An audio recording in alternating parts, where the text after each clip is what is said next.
नमस्कार, मैं दिनेश कुमार। माइंड मंथन में आपका बहुत बहुत स्वागत है। आज का हमारा टॉपिक है हाइड्रोकार्बन एवं उनका वर्गीकरण। आप लोगों से रिक्वेस्ट है कि चैनल को सब्सक्राइब करें, वीडियो को अधिक से अधिक शेयर करें और वीडियो को लाइक करें। साथ ही अपने सुझाव कमेंट बॉक्स में हमें दें ताकि हम सुधार कर सकें। आज का हमारा जो टॉपिक है हाइड्रोकार्बन एवं वर्गीकरण। तो सबसे पहले तो हाइड्रोकार्बन के बारे में चर्चा करते हैं। हाइड्रोकार्बन होते क्या हैं? आप लोगों को विदित है कि प्रत्येक परमाणु स्थायित्व प्राप्त करने के लिए अन्य परमाणु से संयोग करता है ताकि वह स्थायित्व प्राप्त कर सके। ठीक इसी प्रकार कार्बन भी अन्य परमाणुओं से, जैसे हाइड्रोजन से, ऑक्सीजन से, नाइट्रोजन से या अन्य परमाणुओं से संयोग करता है स्थायित्व प्राप्त करने के लिए। यदि, जिन्हें हम कार्बनिक यौगिक कहते हैं, यदि कार्बन जब हाइड्रोजन से संयोग करता है तो हाइड्रोकार्बन्स बनते हैं। हाइड्रो का मतलब होगा हाइड्रोजन, कार्बन का मतलब कार्बन है ही। तो हम कह सकते हैं कि हाइड्रोजन और कार्बन से मिलकर बने यौगिक या उनके मध्य बने बंधों से उत्पन्न यौगिक क्या कहलाते हैं? हाइड्रोकार्बन। तो सीधी सी परिभाषा है कि हाइड्रोजन और कार्बन से मिलकर बने यौगिक क्या कहलाएंगे? हाइड्रोकार्बन। अब हाइड्रोकार्बन कितने प्रकार के होते हैं?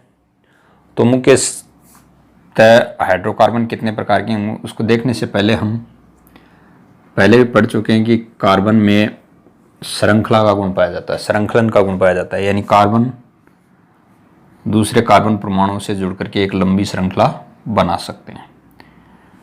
यह श्रृंखला सीधी भी हो सकती है, खुली भी हो सकती है और यह श्रृंखला बंद भी हो सकती है। जैसे हम बेंजीन की बात करें तो बेंजीन में 6 कार्बन परमाणु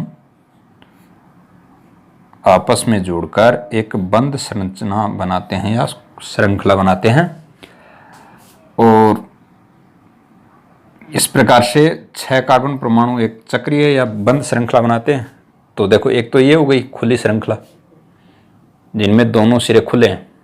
ये इसका प्रारंभिक बिंदु मान ले, ये इसका अंतिम बिंदु मान ले, तो दोनों सिरे खुले हैं।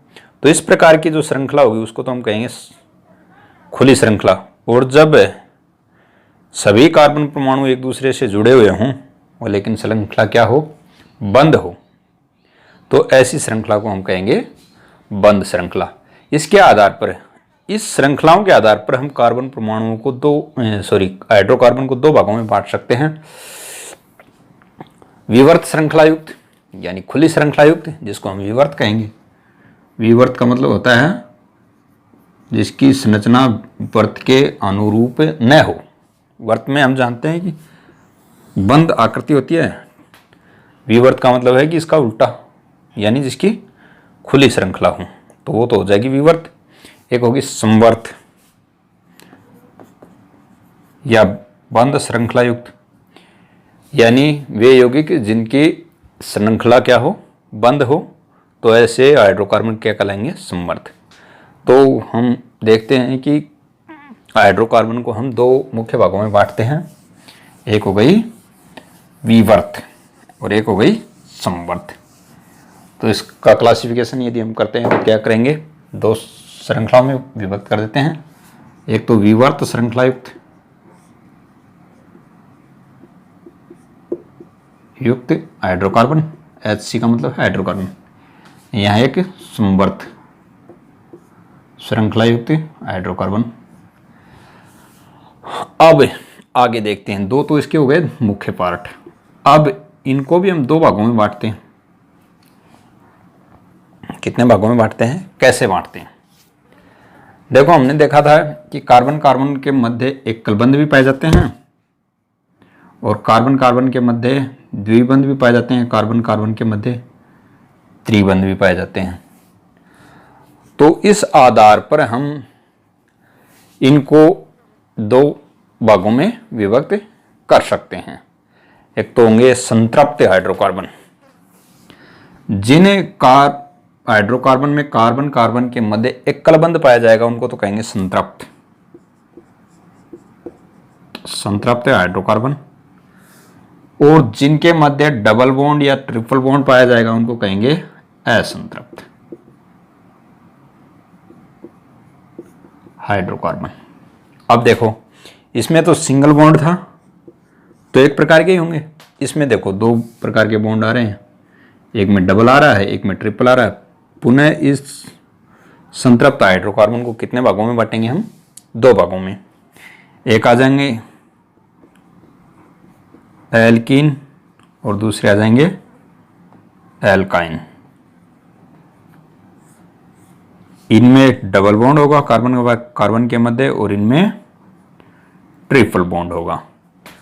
तो विवर्त श्रृंखला युक्त हाइड्रोकार्बन कितने हो गए? मुख्य रूप से संतृप्त हाइड्रोकार्बन और असंतृप्त हाइड्रोकार्बन। संतृप्त हाइड्रोकार्बन वे होते हैं जिनमें कार्बन कार्बन के मध्य सिंगल बंध या एकल बंध पाया जाता है, वे तो संतृप्त हाइड्रोकार्बन। और असंतृप्त हाइड्रोकार्बन जिनमें कार्बन कार्बन के मध्य डबल बॉन्ड या ट्रिपल बॉन्ड पाया जाता है, वे असंतृप्त हाइड्रोकार्बन। अब डबल बॉन्ड वाले को हम कहते हैं एल्किन और ट्रिपल बॉन्ड वाले को क्या कहेंगे हम? एल्काइन। तो समझ गए। और इनको कहते हैं एल्केन। क्या कहते हैं? जिनके मध्य सिंगल बॉन्ड पाया जाता है उनको कहते हैं एल्केन, जिनके मध्य डबल बॉन्ड पाया जाता है उनको एल्किन, और जिनके मध्य ट्रिपल बॉन्ड पाया जाता है उनको एल्काइन। ये तो हो गई विवर्त श्रृंखला युक्त हाइड्रोकार्बन की बात। अब करते हैं हम समवर्त हाइड्रोकार्बन के मध्य की बात। इनमें क्या होता है कि कार्बन कार्बन के मध्य बंध पाए जाते हैं, लेकिन ये चक्रीय युक्त श्रृंखला होती है। चक्र युक्त श्रृंखला होती है यानी कि अंतिम हाइड्रोकार्बन है वो अंतिम कार्बन है वो प्रथम कार्बन से जुड़ा रहता है, और इनमें श्रृंखला है वो खुली होती है, यानी कि प्रथम कार्बन है वो अंतिम कार्बन से जुड़ा हुआ नहीं होता है। अब इनको कहते हैं हम समवर्त हाइड्रोकार्बन या चक्रीय हाइड्रोकार्बन। इनको चक्रीय हाइड्रोकार्बन भी कहते हैं। HC का मतलब है हाइड्रोकार्बन, हाइड्रोकार्बन भी कहते हैं। और ये भी दो प्रकार के होते हैं, एक एलिसाइक्लिक, इनको दो भागों में बांटा जाता है। कितने भागों में बांटा जाता है? दो भागों में, एलिसाइक्लिक और दूसरा होता है एरोमेटिक। जिस प्रकार से इनमें दो भागों में बांटा गया था, संतृप्त और असंतृप्त, इसी प्रकार से इसको भी कितने भागों में बांटा जाता है? दो भागों में बांटा जाता है। एक होंगे एलिसाइक्लिक, जिनके मध्य कार्बन कार्बन के मध्य एकल बंध पाया जाएगा, और एरोमेटिक जिनमें कार्बन कार्बन के मध्य ट्रिपल बंध पाया जाएगा। ट्रिपल नहीं, डबल बॉन्ड पाया जाएगा। इसका उदाहरण हम साइक्लोहेक्सेन के रूप में ले लेते हैं। ये कार्बन, ये कार्बन, ये कार्बन, ये। अब इसका नाम साइक्लोहेक्सेन कैसे हुआ इसके बारे में चर्चा थोड़ी देर बाद में करेंगे। मैं सीधा H2 लिख देता हूँ, H2। देखो इसमें कार्बन कार्बन के मध्य सभी में एकल बंध है, इसलिए कौन सा हो गया? एलिसाइक्लिक। एरोमेटिक क्या होते हैं? इनमें कार्बन कार्बन के मध्य कहीं कहीं पे डबल बॉन्ड पाए जाते हैं। जैसे ये डबल बॉन्ड हो गया, ये डबल बॉन्ड हो गया, ये डबल बॉन्ड हो गया, और ये सिंगल बॉन्ड हो गया। 1 2 3 4 5 6 हैं सही। अब देखो इसकी वैलेंसी पूरी करें, 1 2 3 4, इसकी भी 4, यानी एक एक हाइड्रोजन परमाणु जुड़ जाएगा। तो इस प्रकार के जो यौगिक होते हैं वे क्या कहलाएंगे? एरोमेटिक। ठीक है। अब इनको जलाते हैं तो धुआं कम निकलता है, काला, और इनको जलाते हैं तो धुआं अधिक काला निकलता है। इस आधार पे इनको एरोमेटिक और एलिसाइक्लिक कहते हैं।